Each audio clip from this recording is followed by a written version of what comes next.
um, and the moment that brought him to writing about Son of the Nile and I Am From.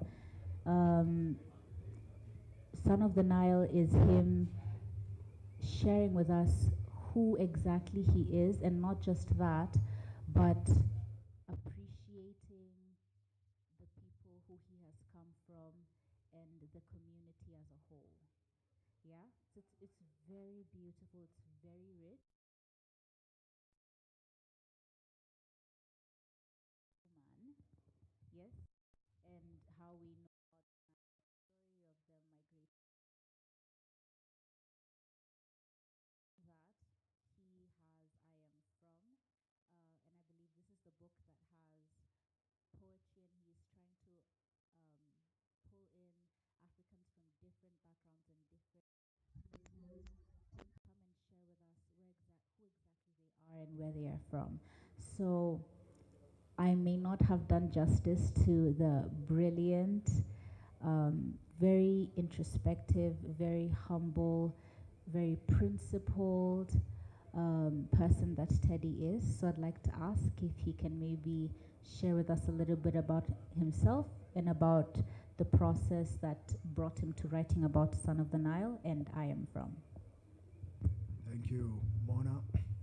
First, I wanted to just quickly ask everybody to say their names, beginning with yourself, because the whole idea that we gather today is so that we share about ourselves.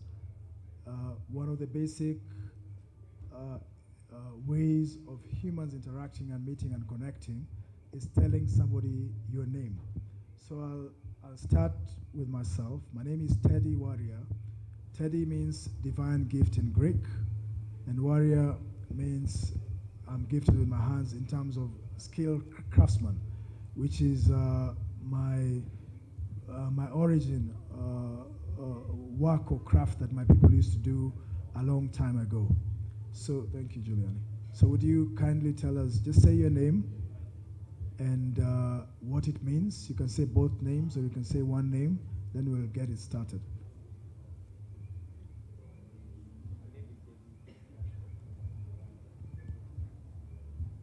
David Murade Kiranja. Murade Karanja.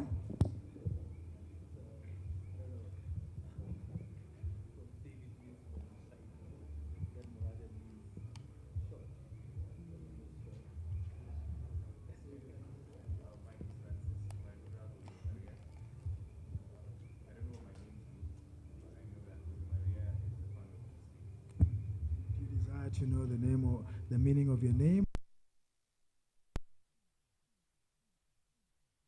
Okay, thank you.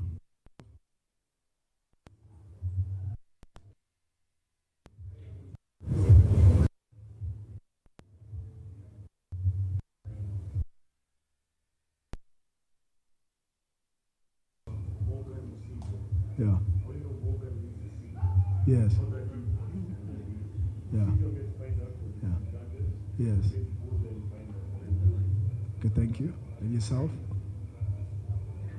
Yeah. Yeah. Okay. Thank you. And yourself?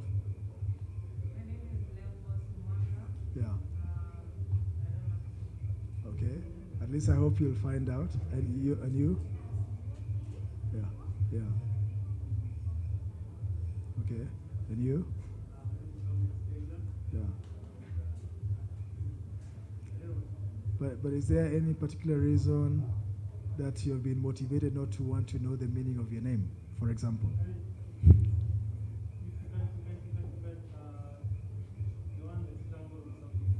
Okay. Okay. Okay. But it's still your name. Any other name is a rose. So thank you for that. And you, sir? Weekends. Oh, I see. Okay. Yeah.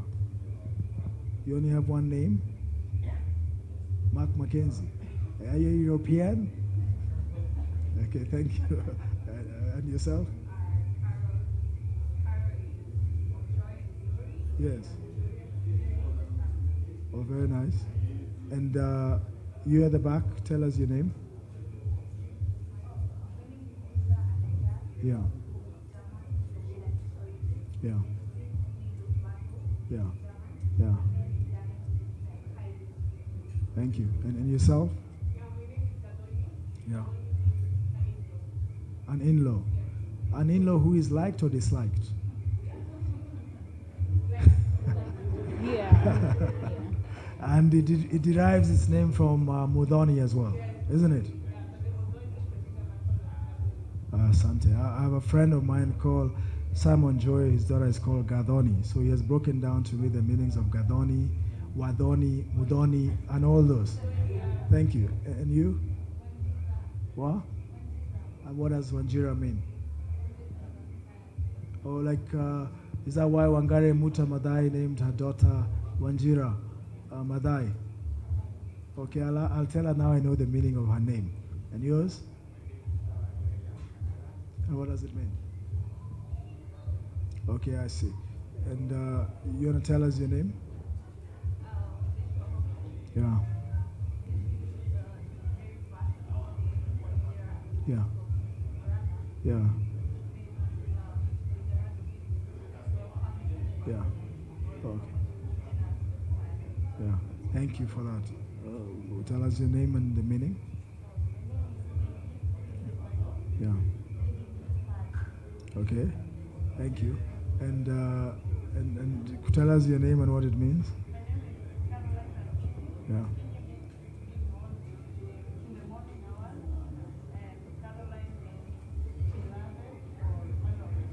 Thank you. And she's also my elder sister. In the Luo tradition, she's called Kayo. She's my mother's firstborn child. So I'll let Muna to continue with the questions, and then I'll take more questions after that.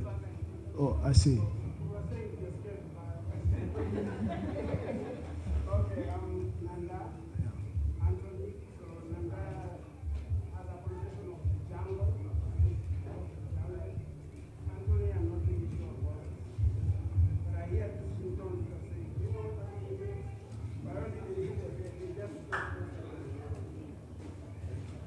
Yourself? Yeah. Yeah. Okay, thank you. Thank you. And the dude who is video recording us, share your name and what it means. Your name and what it means. Ben? Vem. Okay, thank you. So I've realized that a lot of people know the meanings of their English names and not their African names. But we'll let Muna lead the conversation. Then we'll come back to the importance of names and the meaning it derives in your lives. Thank you. So I think we can start with placing who is the son of the Nile, yeah? And why did you name your book Son of the Nile? For all of you who see the cover of this book, I'm actually going to ask a question. What do you think is the title of my book? So all of you guys are 2020, your eyes see well. What do you think is the title of my book? You can raise your hand and tell me. We'll go through titles. What's the title of my book? Anybody can raise their hands and tell us. Now tell me. It's written Son of the Nile. And you? Huh? And you? Okay. You guys didn't get it correctly. So I'm going to ask her because she's working. She knows the title just for the sake of time. Why don't you tell them the meaning of the title of my book? So do you guys see Son of the Nile? Can you see clearly? Or some of you challenge? So I'll just begin because she asked me to place myself. The new way me placing myself, a lot of people in Nairobi say the Luos are fishermen. Or the Luos they're from Lake Victoria. So they try to identify us with that. But the truth of the matter is that this in the Luo, how many Luos in the crowd? What's the name of this in Luo? And what does ye mean? So ye means to accept, because a long time ago, many years ago, when our people were first found themselves on Lake Victoria, they believed that this boat would. My middle name is was supposed to be Ochieng. I almost said my middle name is Ochieng. My nephew Malcolm has that name, Ochieng, meaning you're born when the sun was at its highest. So that was supposed to be my name. But when my mother gave birth to me at Kenyatta National Hospital on Wednesday, May 17, 1978, she gave me that name. And of course, it had been discussed with my father and my mother's co-wife, known as Mama Leah Waria, who is now in Nyabondo. So there is power in the name that you're given. And my name, Teddy, means divine gift, which in Greek means divine gift. If I was a Hebrew, I could have been called Nathan, like one of my youngest nephews, who is her son. But my name is simply Teddy Waria. And my father, never at once did I hear my father call me Teddy. He always just called me Ted, and my mother always also called me Ted. So sometimes I wondered, why then did they give me the name Teddy? And the kids and the guys in the estate in Buruburu, house number 150 where we lived, always called me Teddy, which is a Sheng version of the name Teddy. So that's the name of my English name, Teddy. I don't have any other name, so my full name is Teddy Waria. And you notice that Teddy Waria is both double R and double D. Okay? We're not performing any mystics. I'm just introducing you to who I am. Because a father of my friend told me, you need to call your book The Mystic Son of the Nile. But I said, that's not the name of my book, because my book is Son of the Nile. So what's the abbreviation for SOTN? What's the abbreviation for SOTN? No, that's the full name. I was trying to see if you're awake. So the Son of the Nile, the abbreviation is SOTN. How many tribes do you guys think Kenya has? Can you name all the 44, or it's more than 44? Is Urdu and Hindi also part of the Kenyan tribes and communities? So that makes it more like 46, isn't it? And so my goal and my vision is to make sure that that Son of the Nile is translated in all the 46 languages in Kenya. So far it's written in English, but my goal is to create a state of the nation which respects all the other nations within the state, and to ask as many Kenyans as possible to write their own stories. So I think I've placed myself. So I'm son of the late George and Wilfrida Waria. My mother was from a place called Seme. How many of you have been in Seme? How many of you have had Kit Mikai? How many of you have had Ndere Island? So my mother was from a place called Seme. Maybe it's popularized by Professor Nyang Nyong'o, who is from there, and Lupita Nyong'o, who is also from there. How many of you have watched movies for Lupita Amondi Nyong'o? She happens to come from Seme, and she was inspired to write her book Sulwe when her mother was working with her in their compound in Seme, and she was pointing to her the star. The star in the Luo is called Sulwe. And my language is not called Luo, my language is the Luo. Luo is the name of the tribe. So that's how I center myself for the purposes of this conversation. So I'm also a Nyakach because I come from a place called Nyakach, which is in Kisumu. It's the last country of the Luo nation. It's called Nyakach. It's in Kisumu. That actually quite literally brings us to our next question. Who is Nyakach, and can you walk us through the journey of you discovering your ancestral roots? Thank you, guys. So I'll read this. I don't know how many, as I look for the page, How many of you here know your genealogy, your family genealogy? Do you know up to where? Can you recite it? Yeah, just recite it. Just stand and share it as far as you can.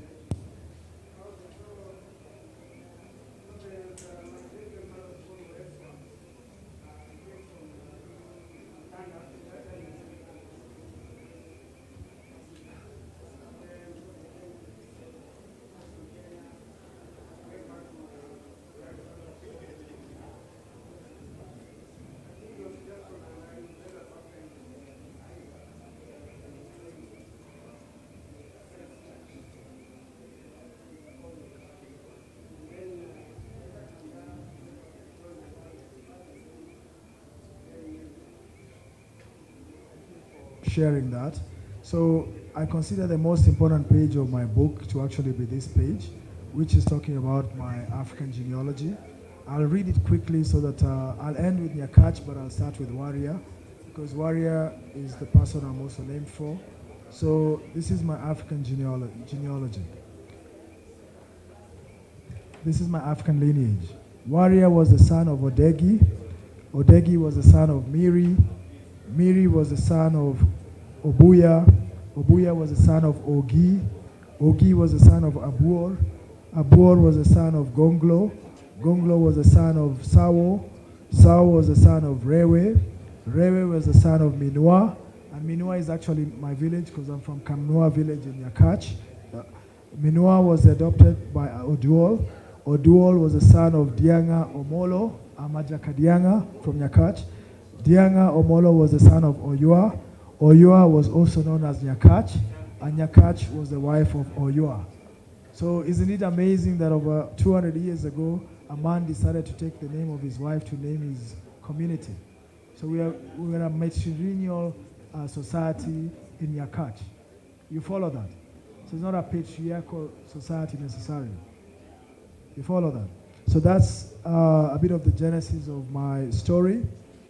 And the other part is longer because I said, I'm Teddy Waria Wodnyaseme, which means I'm Teddy Waria, the son of Wilfrida Atieno Minai Ombodo Waria, Nyarombodo, Nyakodongo, Nyarseme, Giwood, Nyakach George, Edward, Eddie Lovell Waria, Woodalco, from Kisumu City County.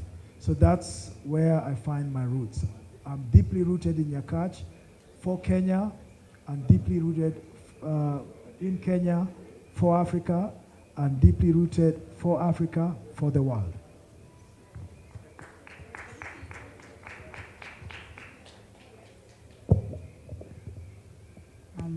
Thank you. So, as you took the time to really go down into, well, you'd mentioned that you went to the village and you took the time to interact with the community and get to know, okay, so this was the, from this family lineage, we then moved to this one, and from this one moved to this one. As you were in the midst of that community, what are some of the most intriguing things that you got to find out? So I'll actually read a quote before I answer that question. Nelson Mandela once said, in the life of any individual, family, community, or society, memory is of fundamental importance. It is the fabric of identity. Nelson Rwetlata Mandela. A long time ago, people didn't have computers, phones, or notebooks. So a kid was judged how intelligent they are by how much they can remember, both their customs, traditions, and also their lineage. Because whenever you went to marry, you had to be asked to recite your entire lineage so that families see that you're not connected with them, so that you can marry into that family, so that to stop marrying a relative, etc. So one of the most interesting thing I did, I actually started writing this book in Colorado in 2018 in November. Actually, in 2019 March, we visited Silverton Silverton Public School, and the children there asked me, can you tell us about yourself using a landscape?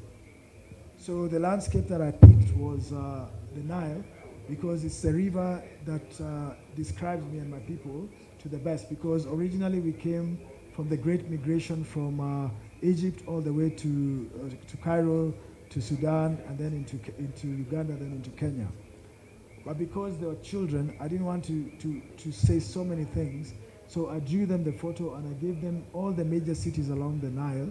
But this became the title of my book because I originally wanted the title of the book to be called Ward Luo, which means the son of Luo, but I thought it would give me a lot of problems in Kenya in an election year such as this. So I created a universal name, Son of the Nile, which I think is easy to remember and gives meaning to my name and to my origin. And also, one of my friends, Daba Mandela, had written a book called Going to the Mountain, and we're doing a book tour with him in the US. So I thought if he has written about a mountain, I can as well write about a river. Then another African can write about a lake, and another African can write about a mountain or the ocean. So we keep on writing. So the idea was to write my book, and it's the end of the story. My goal was to encourage as many Africans as possible to write their own stories and either share it with their families, sell it, or keep it. But the big deal is to write their story. And given that COVID came soon after, this is my Corona baby. And that other book, a lot of Kenyans have other forms of babies, which is okay, but this is my baby and I hold it proudly as my Corona baby. Thank you. So I hope with that, you get to have a brief outline, and not a very brief outline of how this book in essence kind of started and the importance and essence of it. And I hope that you may be tasked to, I think, get the book to be able to see the value in, at least for him, of getting to discover who exactly it is that he is, where he's come from. And I hope maybe you then would also feel tasked or challenged to go in, because getting to learn and to understand who exactly it is that we are and where we came from only then benefits and enriches us and the people we've come from. Yeah?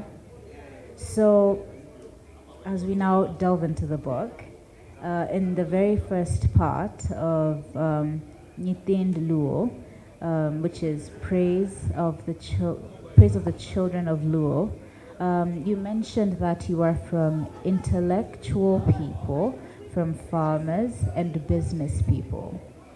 Why do you highlight the spaces within which your parents worked in, and which by extension you grew up in? And so that's the very first question. And then the one that follows is, how did these people and these spaces shape the person that you've grown up to become? Thank you, Mona. So I started the book by saying I'm from fishermen, bone setters, tailors, and craftsmen. And I want to share, I've already shown the story about the fishermen, but I want to share the story about bone setters. Way back in the 80s and 90s, when we used to visit my grandmother in the village in Nyakach, we used to, if you've dislocated a leg, she could just mend it by herself without sending you to an orthopedic surgeon and those kinds of people. These days, a kid breaks a leg, even if they have a small splint, nobody can touch them. My goodness, they have to be rushed to the hospital. It's like, it's a huge emergency. So I wondered what changed between that time and now. I've also written that we're from tailors. Maybe some of you might be too young, but there was a lady called Mrs. Jane Kiano, and one of the people who used to make for her very nice African kitenge or vitenge dresses was my late aunt called Trufena Aoko Waria. And she was so good that Jane Kiano would always ask for her to make her dresses. Then she used to lead Maendeleo ya Wanawake. And she got that skill from my grandfather, the late Gordon Aoko Waria, who my younger brother is named for, who was a very good tailor in Mwanza and Londiani, where he met some of his wives. So I come from that heritage, And I myself am not a tailor whatsoever, but I'm a builder. I build things, and I also build teams, and I take a lot of pride in that. And so that has informed, I believe creativity rules, and in my life I've been creating things. Yeah. That's beautiful. Yeah. So, how then, I think, if I may ask, have you, I think getting to look at some of that, that society and that upbringing, have you, okay, I don't think it's a question of have you seen, more so, what are some of the cultural disconnects that you might have seen as you really go back into that society and then come back to this one that you've really seen, and some that may disturb you or some that intrigue you? So generally I hear a lot now, everybody has been saying it's time to tell our own African stories, but Africa has never stopped telling stories.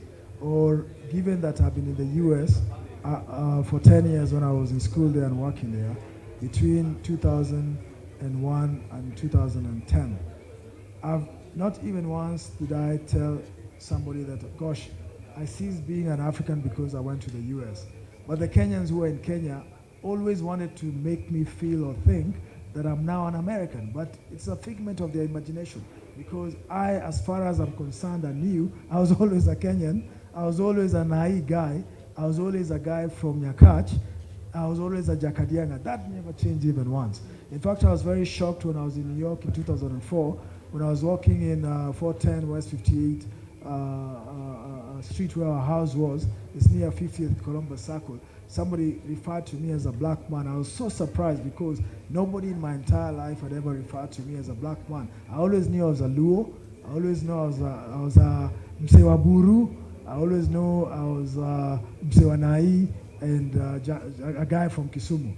Never had I known that I was a black man. And in fact, that time I went back to my room and I tried to define who I was. And I said, I'm the son of George and Wilfrida Waria. And I'm more of a son of the late George and Frida Waria than I'm a Kenyan. I'm more of a Kenyan than I'm an East African. I'm more of an East African than I'm an African. I'm more of an African than I'm a black man, because I discovered that I was a black man in 2004 in the streets of New York, because I'd always known as an African. And in fact, since then, I decided that I'm not going to call myself a global citizen or a citizen of the world, but I'm simply going to call myself a global African. And I hope all of you here would always be calling yourself a global African wherever you are. So I would take pride in being African, being black, and being brown. And I'm very happy because my friend Rema Kasule has written a book called Mika, and it's Mika and something. It's a book about how to take pride in being an African in your community, and also to take pride in your skin. So that's how I've never left being African. But the Africans who have remained in Kenya have always thought my mind and my body and spirit left. It was my body that left Africa for 10 years, but I returned. And even when I returned, some people call me a returnee, which I find very intriguing and strange, because I'm only coming back home. So why should you call me a returnee? But it's my home, so there is no basis of calling me a returnee. I'm just coming back home. So it's me home going rather than even homecoming, because home is where I'm accepted and home is where I belong. And I've stated I'm from Nyakach, Kadianga, and that's where home is. That's where my soul and heart is, and most likely that's where my umbilical cord is buried. So I know on the conversation, because it's not an issue, it's on the conversation of being a global African, and the extensive conversation that Africans have about who we are as Africans, and then Africans who go to diaspora, and then Africans who stay in diaspora. I know that is a conversation that we might need to come down into in just... Actually, I'd forgotten something very important. So yes. She asked me what was the strangest thing. How many of you here can speak their mother tongue? So how many? 1, 2, 3, 4, 5, 6, 7, 8. You can speak it fluently, easily, comfortably. How many of you here can speak Kiswahili comfortably? So still not all of you. So how many of you can speak Sheng comfortably? Any? So the reason why I'm asking this is because my Luo, in fact, my mother used to wonder, how come my son can learn almost anything, but he's having trouble with Luo?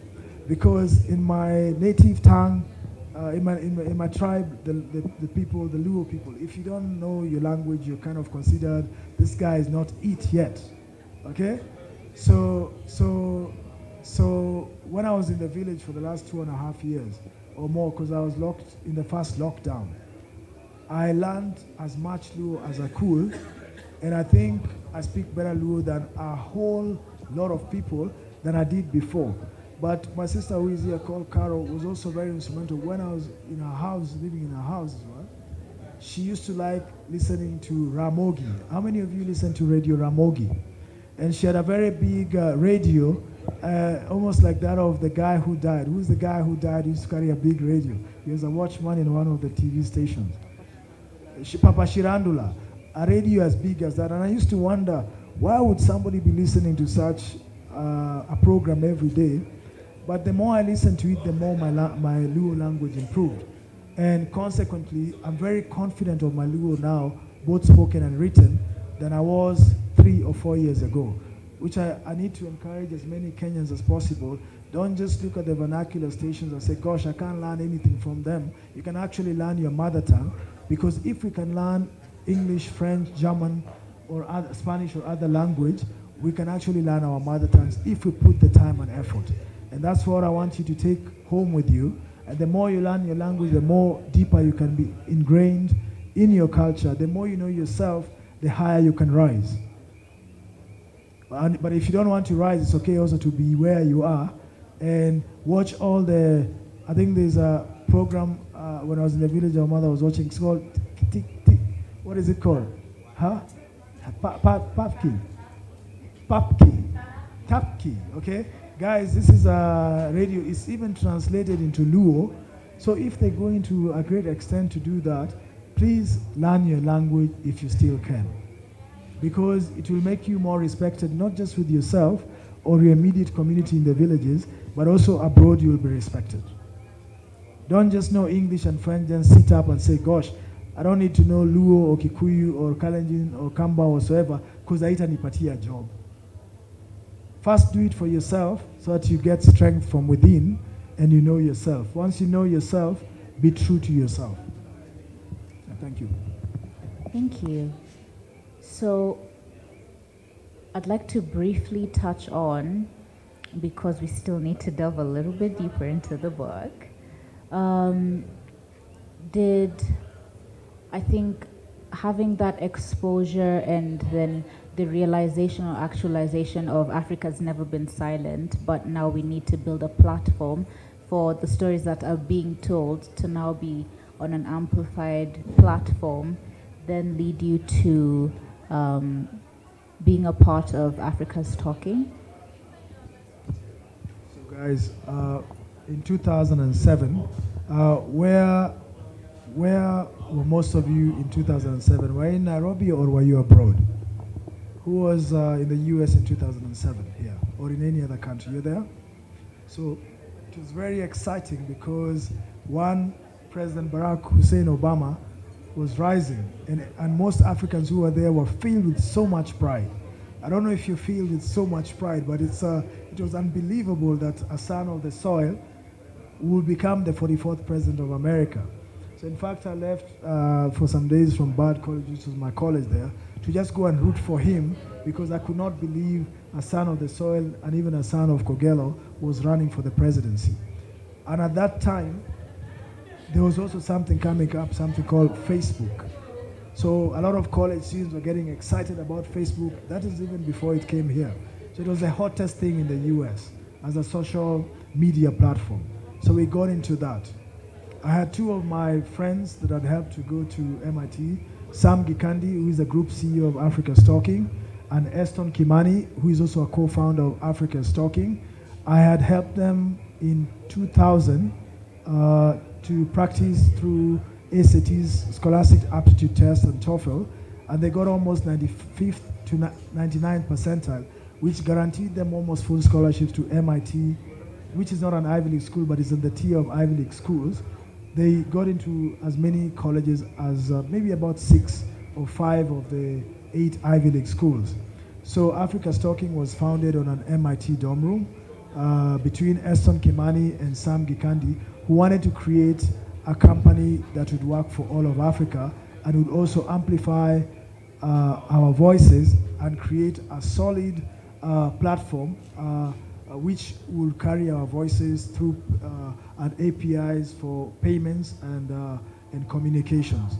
So the company was just started by name, but way in 2010, we formally registered the business in Kenya, and we started the startup journey. And now the company is 12 years old. We're very fortunate because at one point we had about 200 employees. I think now we have about 88 or thereabout, and we're in 20 countries. We were very lucky to be providing services on our platform for African developers to build software and businesses that are transforming Africa. We had a break in 2018 where IFC World Bank invested in our company. I think they put in about 1.2 billion shillings, and it helped our company to scale to other African countries. But before that, coming back to the African story, we used to, Eston Kimani and I, we used to sell our products for almost 2 years. So we gathered maybe almost 200 or more customers by selling to individual customers, because I know a lot of Kenyans prefer raising money rather than selling the product. You should first start selling the product. Then when you reach a certain a number of customers, 2,000 or 1,000 or 2,000 or even 10,000 or 500 million or a million, then you can seek out people to fund your company. You should not start your company with the interest of selling it to investors or for it to be acquired, because then you're doing the wrong job. You're not passionate about what you're creating or building, because you need to create and build things that are built for Africa with Africans, so that we can also take our space on this earth and on this world with some of the greatest products built. So that's the genesis of Africastalking. And we often used to ask, even before we got a single customer, is Africa is talking, are you listening? So my other colleague, Graham Ingoho, used to like asking that, Teddy, Africa is talking, are you listening? And in fact, if you go on a YouTube channel, one of our oldest YouTube channels for our launch 12 years ago, it's actually called Africastalking launch video.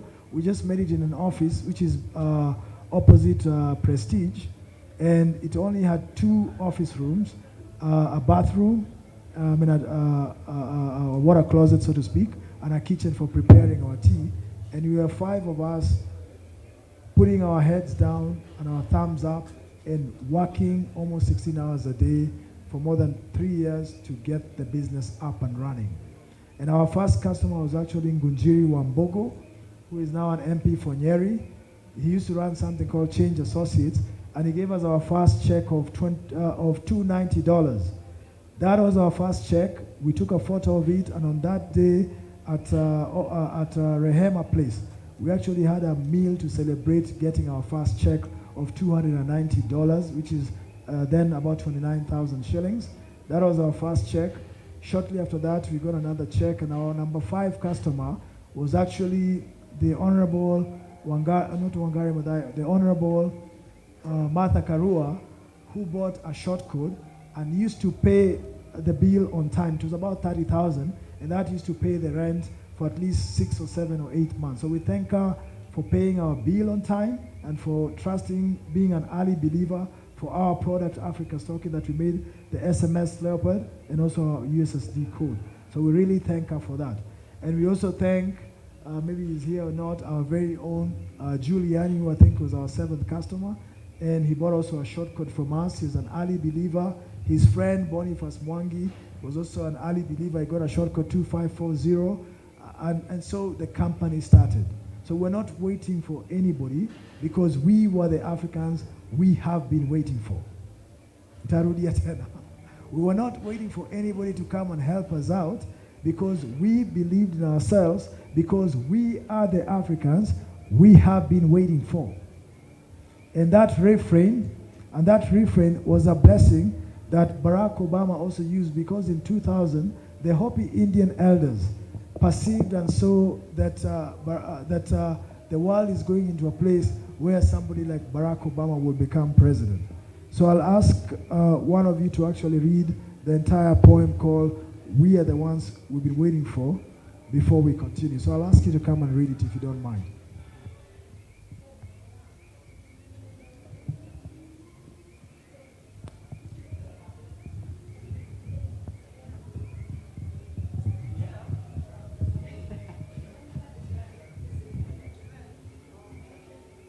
You have been telling people that this is the 11th hour. Now you must go back and tell people that this is the hour. And there are things to be considered. Where are you living? What are you doing? What are your relationships? Are you in the right relation? Where is your water? Know your garden. It's time to speak your truth. Create your community. Be good to each other. And do not look outside yourself for a leader. Then he clasped his hands together, smiled, and said, "This could be a good time. There is a river flowing now very fast. It's so great and swift that there are those who will be afraid. They will try to hold on to the shore. They will feel they are being torn apart, and they'll suffer greatly. Know the river has its destination. The elders say we must let go of the shore. Push off into the middle of the river. Keep your eyes open and our heads above the water. And I say, see who is there with you and celebrate. At this time in history, we are able to take nothing personally, least of all ourselves. For the moment that we do, our spiritual growth and journey come to a halt. The time of the lone wolf is over. Gather yourselves. Banish the word struggle from your attitude and your vocabulary. All that we do now must be done in a sacred manner, and in celebration. We are the ones we've been waiting for." Thank you so much. And your name? Donnie. Donnie, thank you. Thank you for reading this for us. So that was one of the poems that I'd read, and it encourages a lot when you're building Africastalking. And 12 years ago, we started with a vision of creating a connected Africa, where this was way before even smartphones proliferation in Africa. We wanted even the grandmother in the village to be able to connect it from SMS to web and back from SMS to web, and hence we created smsleopard.com. That was our first smart bulk SMS product, and it's helped connect millions of Africans, and we have about 116,000 developers using our platform 12 years from when we started with nothing. So that's what we're building, and we hope to also help you build your businesses and software. So it being Startup Week, I hope you all picked up on that last bit, yes? Yes? Okay.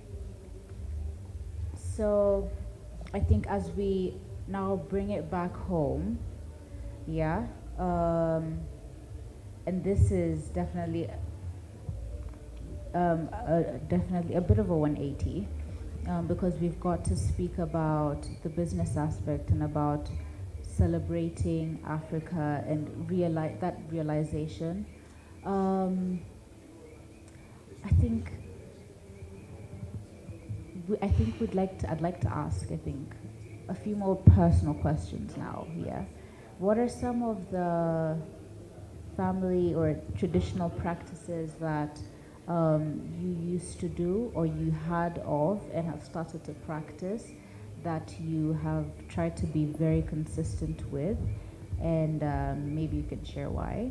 So I'll share one, which is I have a deep respect for the Luo way of naming children because it meant your forebearers' name was not lost, but it was preserved, and most importantly, their character and person was preserved in the kids who were born after.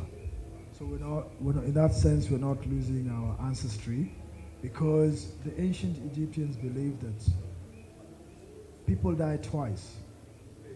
You die once when you die and you're buried. Like I went for a funeral of a 105-year-old relative of mine called Helena, who a witch who was just buried last Friday. She lived to be 105 years old.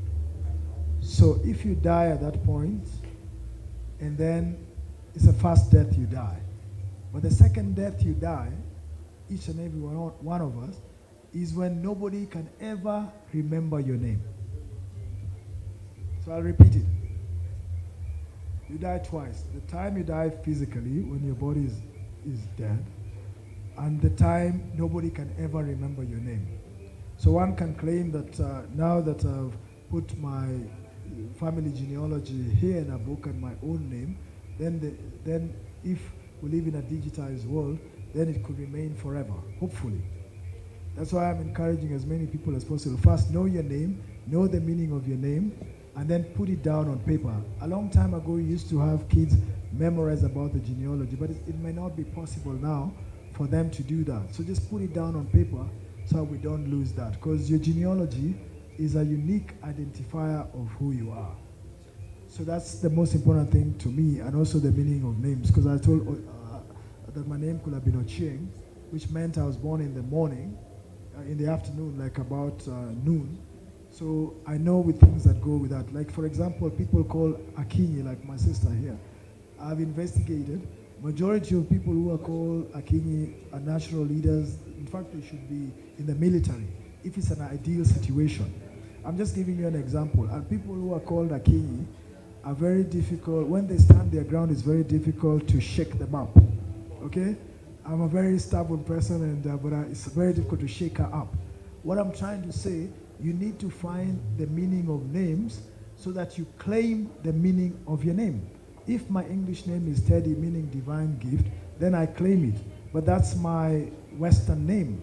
So I claim the meaning of my African name. And that's why I hope all of you should also claim a name. Whether it's African or non-African, just claim your name and own it.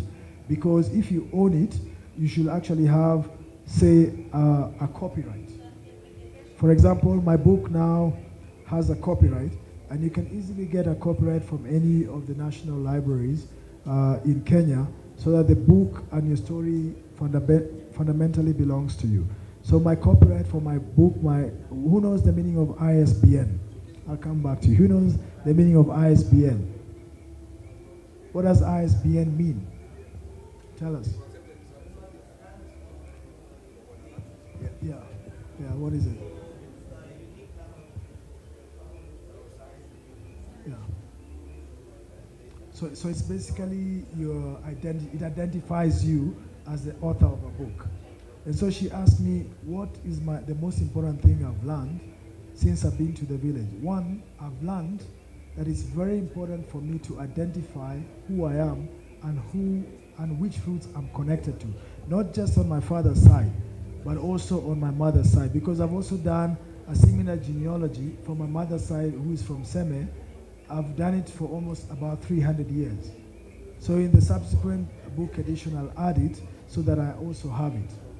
And because I wanted so much to ask my fellow Africans, or Kenyans for that matter, that it's not enough to say, I know my story.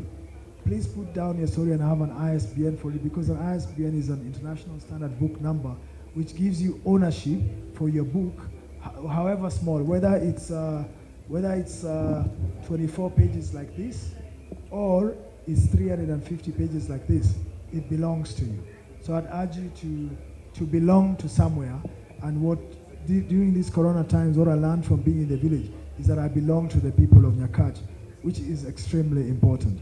The second thing I learned is that I'm a new diabetic, and I used to wonder, where is this diabetes coming from? So I learned from the village, or the villages, that my grandmother used to drink a juice called treetop without adding much water. It was highly concentrated orange juice by Unilever, or those days East African Industries. But she used to drink that, and my brother called Dan Waria, who's in Switzerland, used to tell me, when my grandmother used to drink that, she used to say, Amado treetop ni mondo mia teko, which means I'm drinking this treetop so that it gives me strength. But really the strength it was giving her was just more sugar, because her sugar was going down. So I learned the diseases that were afflicting or affecting my family for years, or for multiple generations, so that I know how to deal with my own health issues, or know about my strength in terms of health. And the other thing that I learned too is that for a long time I've not believed that herbal medicine work.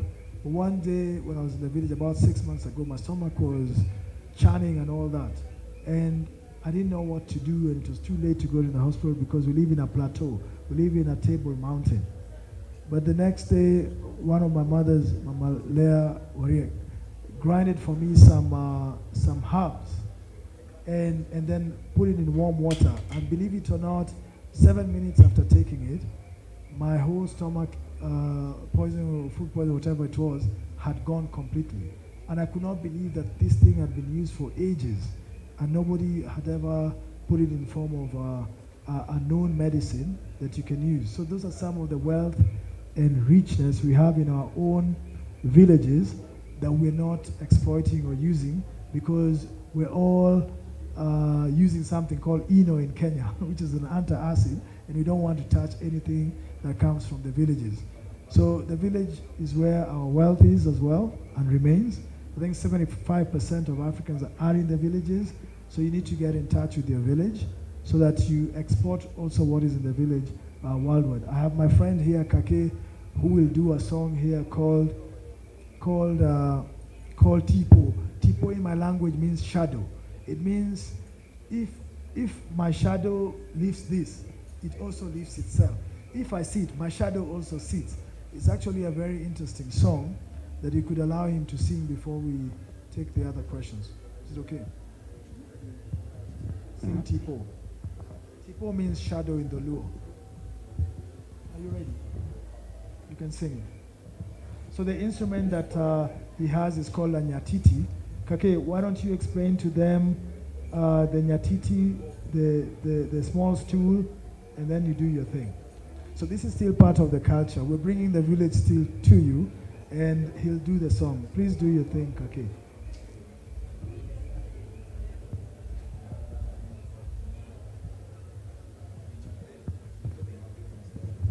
To save my traditional name. Both are traditional.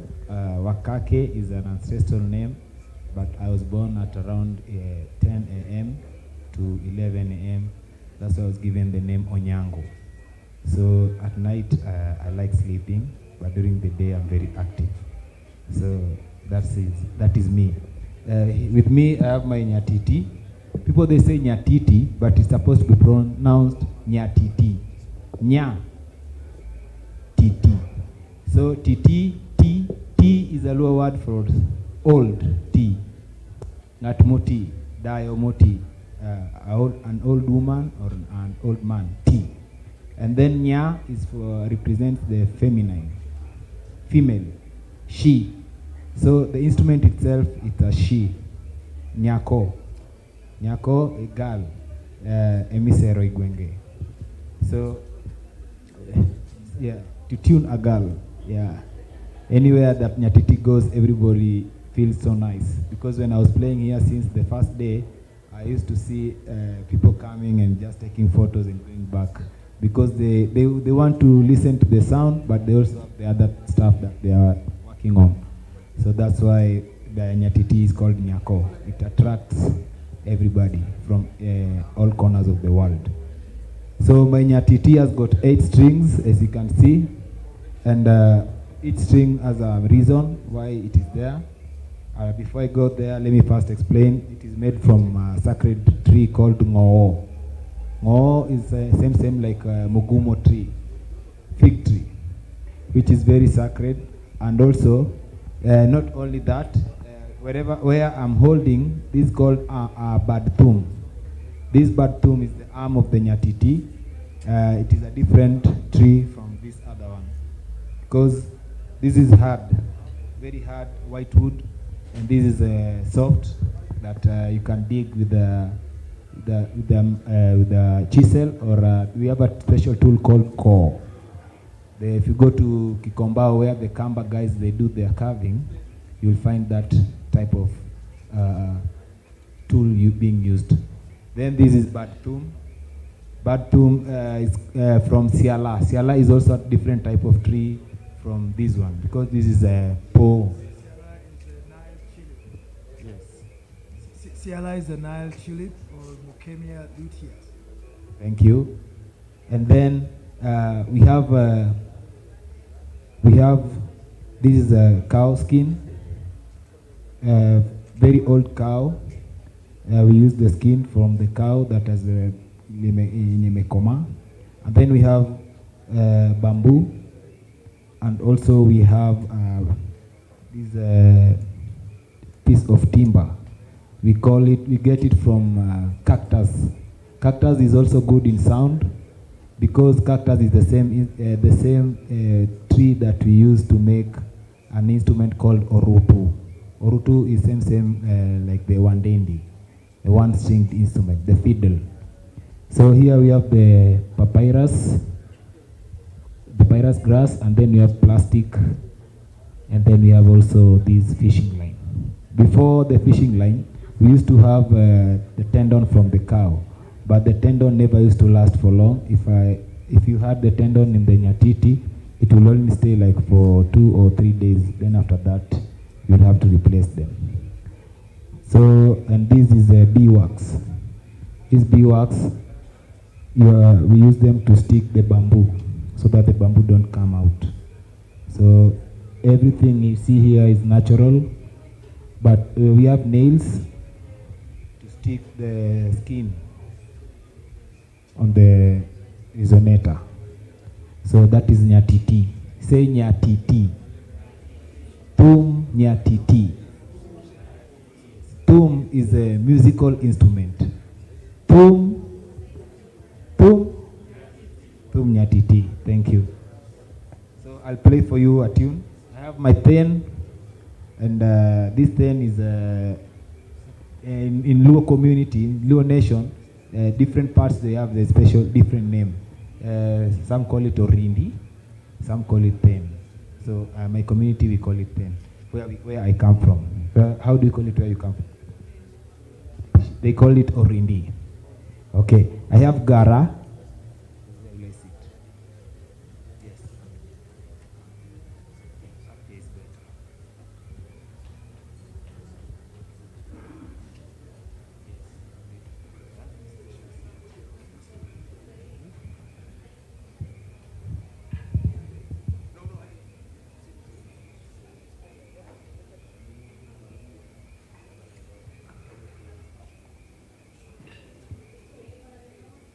I have my gara, the foot belts.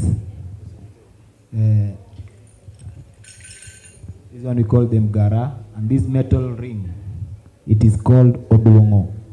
To make this gara and oduongo, you have to go to the blacksmith, where they heat pieces of metal or iron until they turn red. That's why we have them, and then they'll produce the perfect sound. If you don't do that, it's like kama mkebe. Thank you. Let me sing.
Thank you very much, Kake. At least you've learned the name of a musical instrument called Nyatiti. And I thank you for that. So Mona, do you have some more questions? The reason why, actually, Mona, you had asked me some of the things I learned. I learned that prose goes with notes. So you cannot have a book without the music. So I believe in prose and notes. So everywhere I'll be taking my book, I'll be having music, specifically African music, where it's here, other African countries or around the world. But I'd also like to read something, because also this book was inspired by a great African woman, Winnie Madikizela Mandela, because when I was reading this book is when I met Naomi Swinton, who invited me to the United World College to go and start writing it. And Winnie Mandela believed in the idea that I am the product of the masses of my country and the product of my enemy. Nonzamo Winnie Madikizela Mandela. And my friend here, Giuliani, when I was writing this book, I was inspired by his song Utawala, which I hope will be sung during the next 2 days here. So Muna, if you have other questions, you could ask me so that we can wind up. Yes, thank you. Unfortunately, we do have to wind up, but I think if there's just one question I'd ask as we get to wrap up,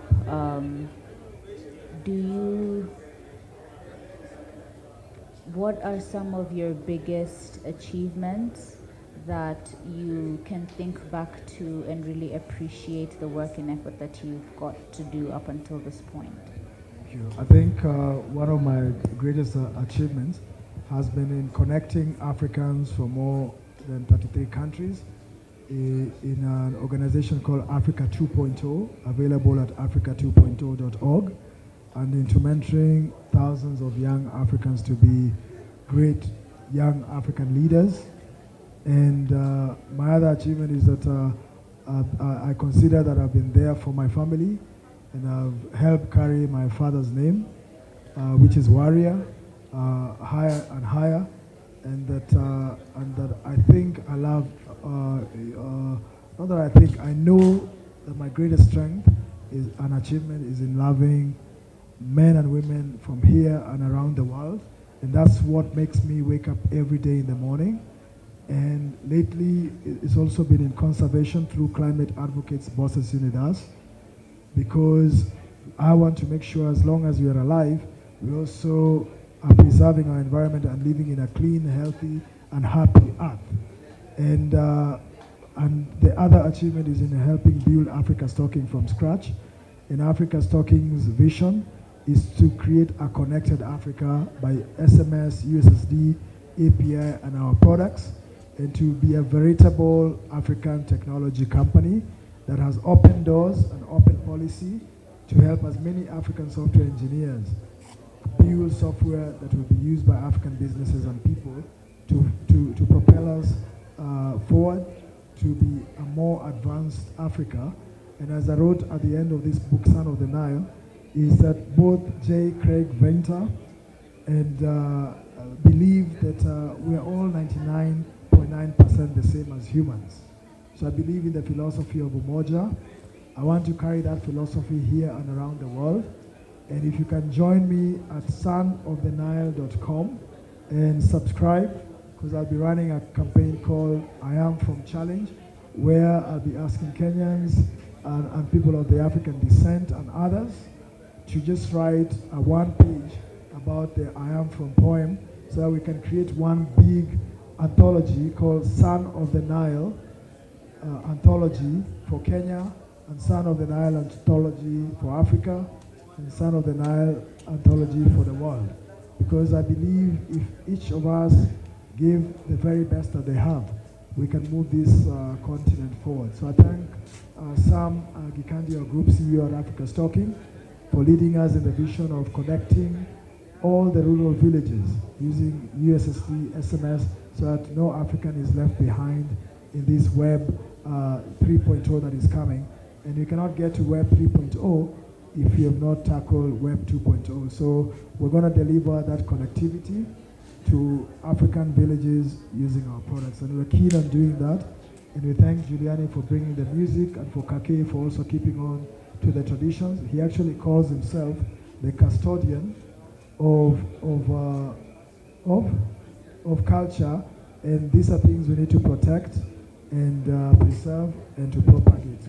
Manake, this is what makes our voices be loud, and as Obama calls it, sauti kuu. We need to amplify our voices, and given that you asked me, the proudest thing achievement that I am, or I think of, is that I am an African. May God bless Africa and all her people, and may your song be your story. And may your song be your story. And may you tell it to as many people as you can, whether you say it in the Luo, Swahili, Amharic, Yoruba, Igbo, whatever it is. Put your story down on paper like I've done mine. And I hope one of these days we'll go from the Lake Victoria, from Jinja, all the way to Alexandria into the Mediterranean, so that we claim this land of Africa as ours. Thank you. And thank you for those who have been listening online, and for all of you who've been very, very attentive. I'll do a lot of this in the coming months and years, and hopefully we'll also get you to write your own I Am From poem. And if you don't want to share it with the world like I have done, just write it and share it with your husband if you have a husband, or a wife if you have a wife, or children if you have children, or your niece and nephews, or any school kids, or you can just write it and hide it somewhere, so that when you die, people can read it on your day of burial. May God bless you.